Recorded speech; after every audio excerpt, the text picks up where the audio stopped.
Hello, good morning. I hope that you're all well and that you've had a good week. I'm filming this a little bit later in the morning than I normally do because I overslept this morning. I stayed up until 2:30 and I wasn't stitching at that time. I was watching a drama on my iPad. Last night when I was stitching, I started to watch this drama. Oh, and it was so good. I had to find out what happened. It was just amazing. It was called The Tower, and it was the second season. And I do know there's a third season for me to watch, so that's what I'm going to be doing tonight. Yesterday I posted a photograph of Jessie's sampler just before I sat down and started to stitch on her. Well, my needle flew and I had to finish. Here is Jessie Ormiston's little sampler. We've been calling this the chalkboard sampler, and it's quite funny because a lot of people on social media have commented to say that it looks like chalk on a blackboard, and it does. It is so pretty. Really enjoyed working this sampler. I didn't have a problem seeing the holes, but I did find that rather than have my light shining directly down, if I angled my light slightly, so there was almost like a shadow cast over the weave of the threads, that made those holes actually a lot easier to see. Now, this is 46 count. I didn't have a piece of 56 count, but it is actually a higher count than 46. I think maybe and I really don't know if this is correct. To get this depth of colour, it may have been double dyed and the fabric might have shrunk a little. I'm not sure, but it's actually coming out at around about 50 count. Something I found when stitching on a very dark fabric is how your stitches appear to sit. And what I found the best way of laying my cross stitches was to work backwards, to work forwards. Now you do use more thread doing that, you know, your thread is travelling further on the back of your work, but it did mean the stitches sat better on the fabric. Dark fabric is very unforgiving and everything shows up on that. I learned that when I was stitching this little sampler on the Weeks Dye Works Aztec Red, which is the most gorgeous shade of red. It really is. It's just this beautiful antique red, and to get my cross stitches to sit perfectly, I worked backwards to travel forwards. A little bit it is how I work cross stitch over one. And if you want to find out more about that, if you look back a month or so, you will see a video where I'm talking about cross stitch and demonstrating cross stitch. Love that little sampler. When this you see, remember me when I am far away from thee. This makes a lovely little gift to give to a needlework friend. Social media means that we have friends all around the world and we are far away from each other, but I do think that we're always in each other's hearts. That's why I love doing my videos on the weekend, because it's my time with my friends, my stitching friends. Talking of pin cushions, I saw Sue from Minnie McBean's this week and she showed me, well, she actually gave me a new Christmas counting pin. It's a little Christmas stocking with bling. Look at that beautiful bling. Absolutely gorgeous. These are some pins that she had done for previous years. Oh, I love how those sparkle. Sue hasn't got her shop open at the moment, but I'm sure if you email Minnie McBean's, Sue would be happy to take orders for her Christmas stocking. It's beautiful. What I like about Sue's pins are that they're quite substantial.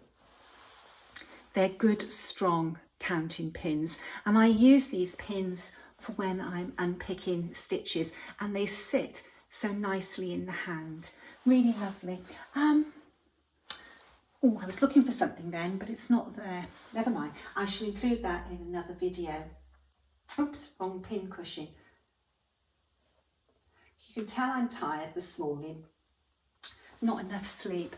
Well, going back to my finish. A finish means a new start. And even though I finished that late in the evening, I could not resist starting another sampler. And I don't know why I started this particular sampler, because I had fully intended to start a totally different sampler, which I had already. But as I was finishing Jessie, I thought, I'm going to stitch on Dorothy. So I started, and here she is. This is Dorothy Bryant's little sampler. It's a primer. And I've started at the bottom because the reason I love this sampler so much is the little dedication, Noblesse Oblige. Now, as I'm holding this up, you'll be seeing this, and you might see it on there as well. There's a completed sampler rolled up at the bottom and a completed sampler rolled up at the top. This is the third sampler I'm stitching on this one piece of Dirty Teacup by Needle and Flax. It's beautiful. This colour is amazing. When I laid the original sampler on this linen, it was a perfect match. And it's so lovely when you can get linen that is a perfect match to the antique sampler. The red I'm using on this sampler is a Vera Soir 103, and it's 523. It's a beautiful mellow red, really gorgeous. We use this, I believe, for Maria Vincenza Lorici, and it sort of just gives that like a red that has faded but still retains that beautiful red colour. It's gorgeous. I'm very much in a red frame of mind at the moment. I'm wearing my red shoes, and I've got some red samplers to show you on the table. Before we get to the samplers, I have a few other things to talk about. A few weeks ago, there was a post on social media about how do you get the creases out of an antique sampler. I wouldn't iron an antique sampler. I just wouldn't. What I use is a steamer. This is a handheld steamer, and it's quite powerful. When you press the button, you get a nice shot of steam come out, and this is for ironing clothes. But also, these steamers, you can freshen clothes up. As the steam goes through your clothes, it removes dirt particles, and you can use this on antique samplers with care. And how I do that is I use a pants hanger. So you've got like a bar with two clips. So I clip the sampler onto that hanger, hang it up on a clothes rail, and then when I'm trying to blow the dirt out, I would just have it hanging and giving it puffs of steam. But if I was trying to get the creases out, I would hold the sampler over the glove and steam it that way. But you have to be very careful. Don't blast it with steam. You've got to learn how to do it and to judge the correct amount of steam. You don't want to make the sampler wet. You run the danger of your silks or threads on the the sampler, you know, the dye running. So practice on your clothes, a piece of linen, before you try this on an antique sampler. It does work though, it's very, very good. Okay, so what else have I got to talk about? Do you want to see a sampler the size of a tablecloth? I couldn't resist picking this up. I just loved it. It was on eBay, nobody was buying it, and I just thought, oh, this is so lovely. This is a tablecloth, but it is also a sampler. It's dated, it's 1891, and it has the initials on, which is CM, and those initials, they're really, really pretty. And it's got a lovely scene of that bird, and it's got a beautiful border. Now, this is huge. You know, I could wear this as a sarong, but it's actually on 6 count. If this was reproduced and stitched, it's going to be really quite a small sampler. Just love that. I may be tempted to reproduce this and stitch it for my own sampler wall. I just had to pick this up. It was there, and I thought, oh, in the end, somebody's going to chuck this in the bin. So I thought, giving this one a home. And I do love the colour combination. Look at the size of the stitches.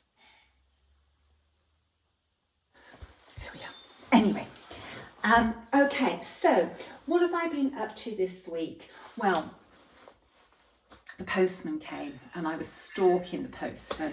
I was following on my app, and he brought this.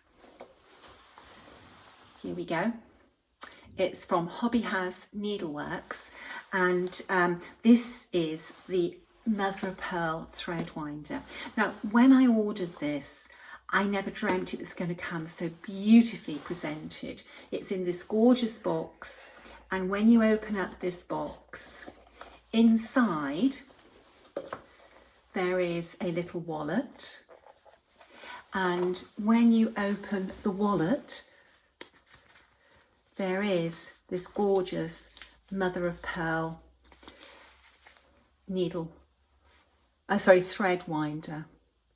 Isn't that exquisite?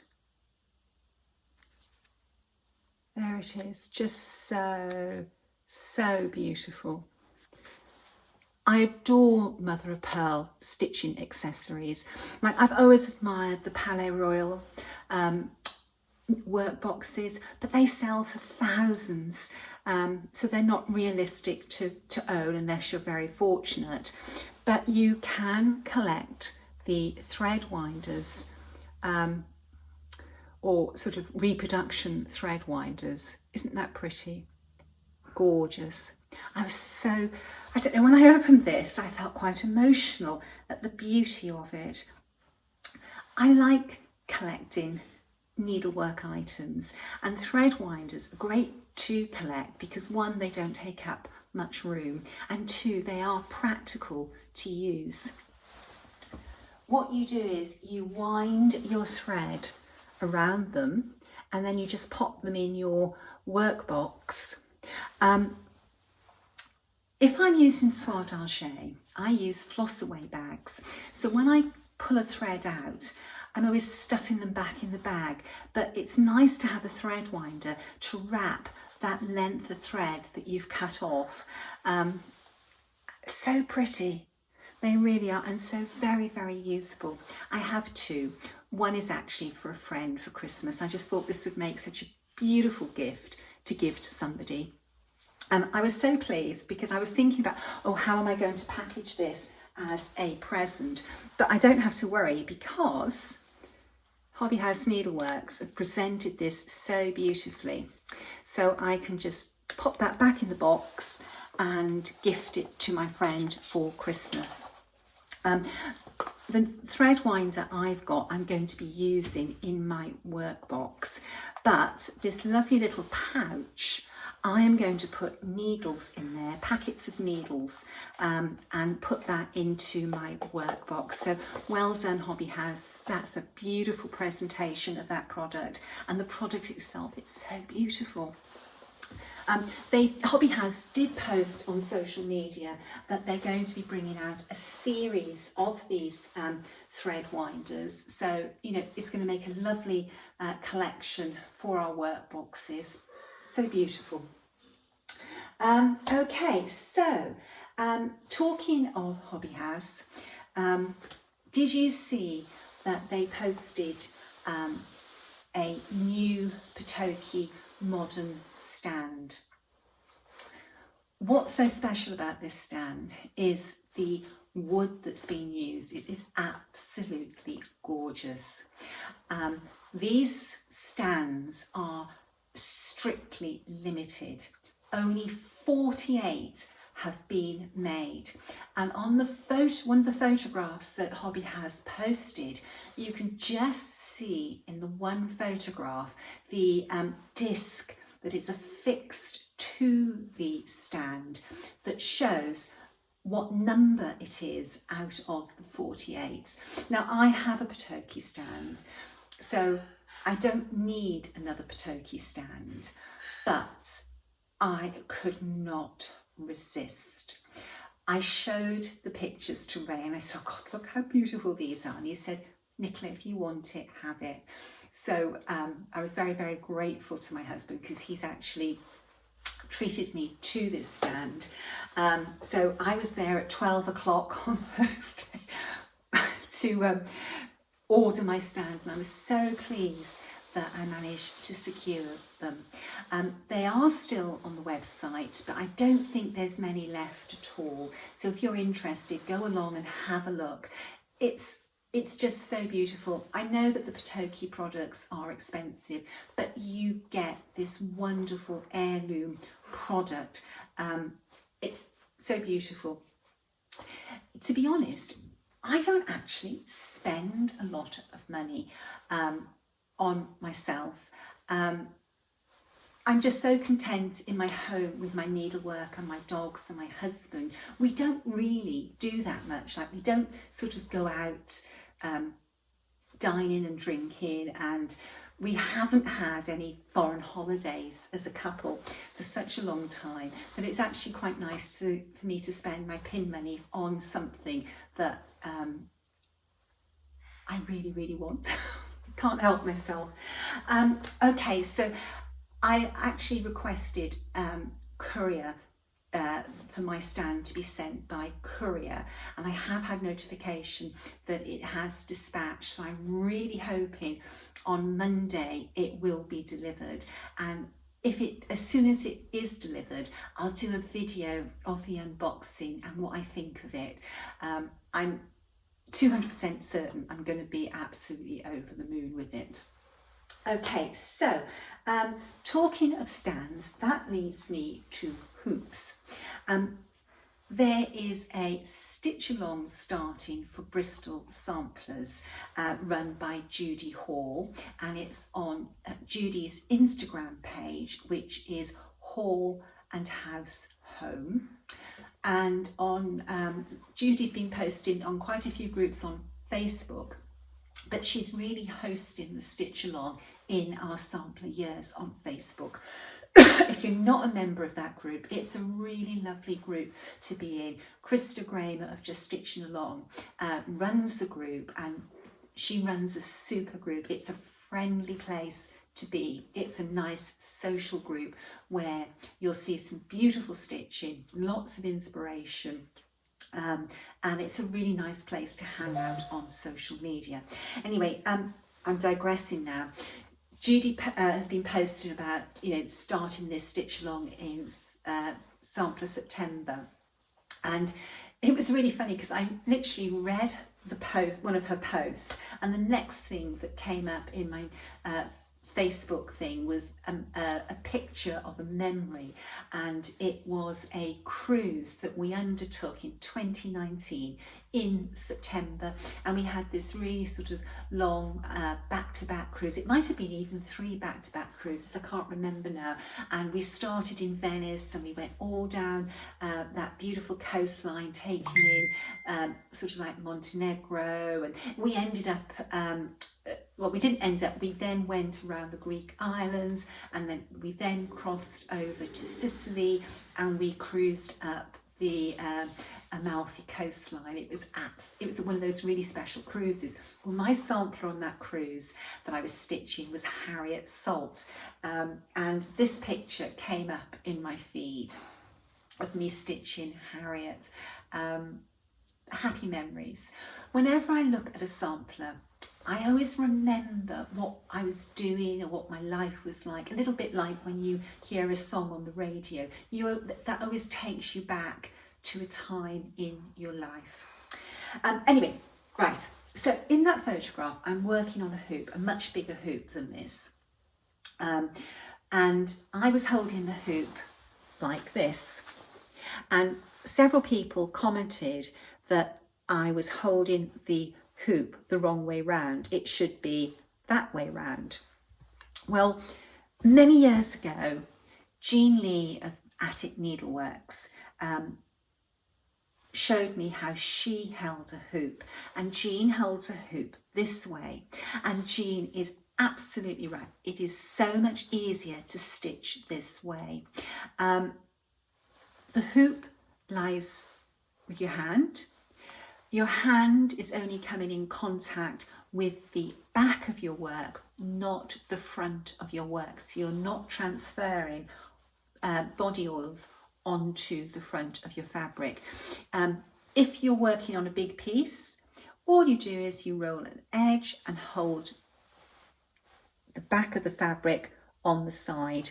And one of the big benefits of stitching this way is that when you come to tie off, your needle is not going to be hitting the side of the hoop. If this was the back of my work and I wanted to tie off, I might run into a problem because I can't get my needle in past this to tie my work off. So Jean was absolutely right. This is a much easier way of stitching with your hoop. Of course, the easiest way is what works best for you. But if you haven't tried this way, give it a try and see what you think. Okay, what else is here? Oh, I finished my little box. So this box was purchased just like this, a bare box. So what I did, I used some cardboard from a delivery box that came. I cut the cardboard out for the exact size to fit the groove on the box. I then covered the cardboard with some paper, and when I put the printed fabric, this is velvet, on top, before I fixed it down, I just put a little tag of silk ribbon so that when I come to pick the lid up, I can get it that way. I thought that I might make a few different tops for this box so I can change the lid seasonally in my craft room or with what I'm keeping inside. I just thought that might be a good idea. At the moment, I told you I was in a red frame of mind. I have some beautiful reds. This is a Vert Soir, and this is the Paris range. Look at the sheen on these. Isn't that gorgeous? So I've got a lovely little selection of reds in there. And I also put a base in that box as well, the same one. And this is just, again, on a piece of cardboard, and I covered the cardboard with some paper. it's only an easy way, but because this isn't actually stitching, this is printed fabric, you know, it's just an easy way of finishing it off. So that's my little box, and what's really nice about this box, I can actually just put it on a shelf in my craft room and display it that way, or I could lay it down properly, which you know, for whatever it suits at the time. Okay, so what else have I got? Oh, I wanted to ask the question. I have acquired this from Danielle's craft store on Etsy, and I want to make something to go around this spool, so it's like a pin cushion or a drum. This comes off, it screws, so whatever you put on there, this goes down the centre. And I was just trying to think about the construction of this and how I'm going to build that pin cushion or drum around it. And I was wondering whether to use like the blocks that florists use for flower displays. Be very interested if anybody's actually had this and finished, you know, it into a pin cushion. I'd really love to know how you have done it, or if you have any ideas of how you would do it. I've got some ideas of what I want around it, but it's just constructing it and finishing it. It's so lovely having my craft room back, just to go in. I've been doing lots and lots of things on my sewing machine, really enjoying it. Last week I asked about some tips about how you would set up a craft room. The builders should be coming in at the beginning of the year and gutting this room and taking out all the ensuite. Because the room's going to be so much bigger, losing the ensuite and the big cupboard, I'm going to have room for an armchair in my sewing room. So one corner of the sewing room, I'm going to make a little stitching nest where I can actually sit and stitch quietly away from everything else in the house if I want to. But anyway, I did have some emails from people with what they felt was important for a craft room and what they had, and I've really picked up some lovely ideas, so thank you to everybody who did respond to my question. On the table today, I've got 4 samplers. Emmeline I've shown the last few weeks. This is a limited edition. This has been selling like hotcakes. Janine advises me that the booklets are getting low in number now. So if you want to stitch Emmeline, get in contact with Acorns and Threads and place your order. I do know that something special is coming for those people who are stitching this. There's a lovely accessory actually being bespoke made at the moment that Janine's going to be having for sale. I hope to have one later in the week, and when I do, I will show that on social media and in my Flosstube next weekend. Okay, so red samplers. I have Amelia Batchelor on the table. This is the sweetest little sampler.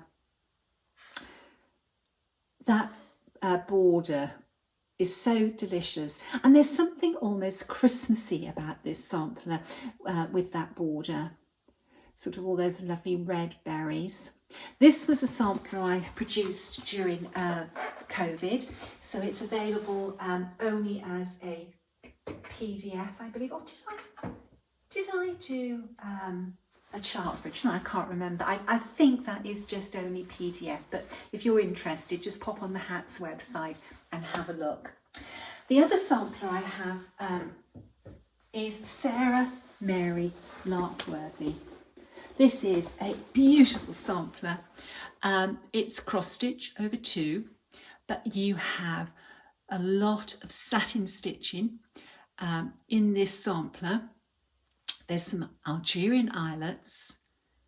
Then we have this gorgeous border all done in stem stitch. This is, oh gosh, I didn't clean that very well. When I cleaned it, I've smudged it.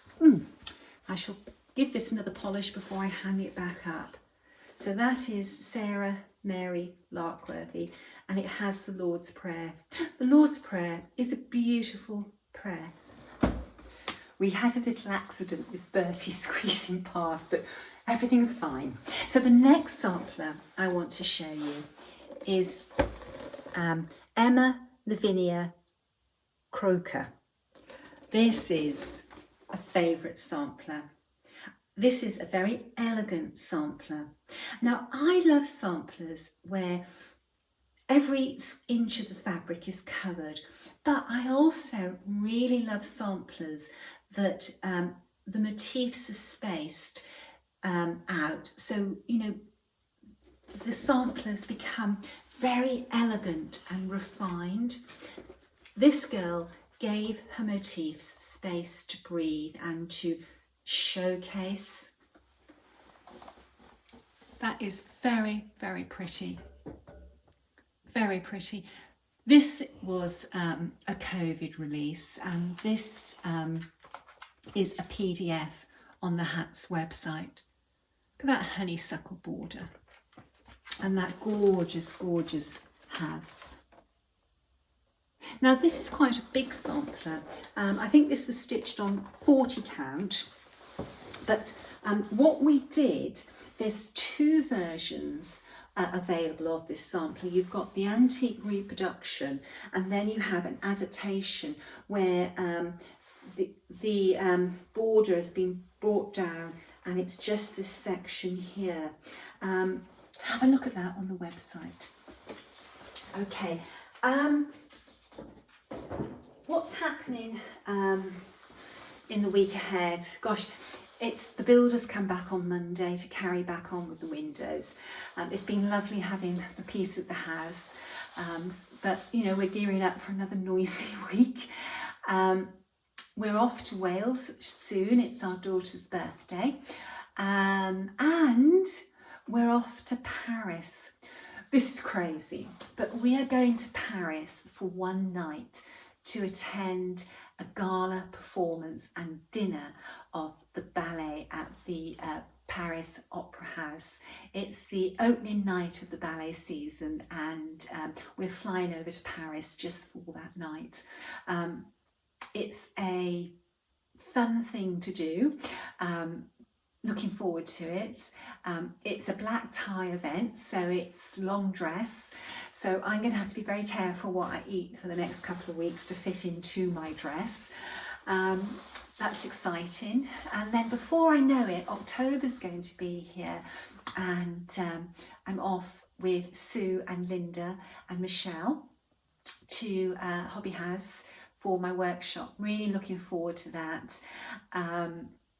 That's going to be a really good workshop. So we've got so much content for that weekend. Anyway, okay, this is running on. Until next week, stay well, stay safe. Bye-bye.